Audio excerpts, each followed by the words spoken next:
gül tek solarmış, nizamlayıp saçlarını yolarmış. Ataya da aziyafet, ataya da ata lazım olarmış.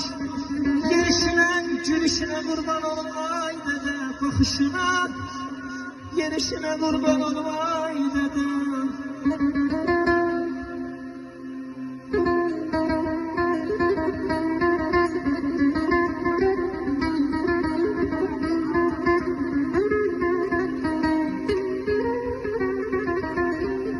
Sarayda.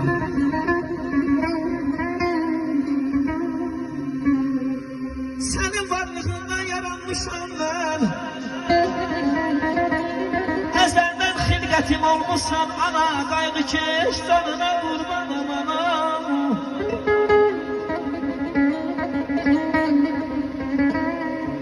Ne dosta döşəydin, ne de düşmana.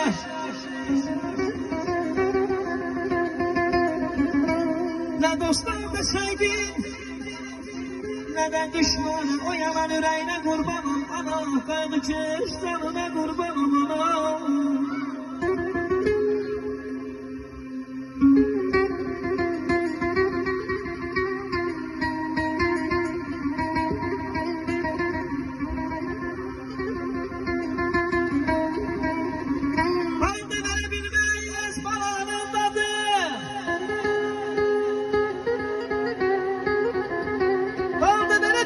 Balanındadır.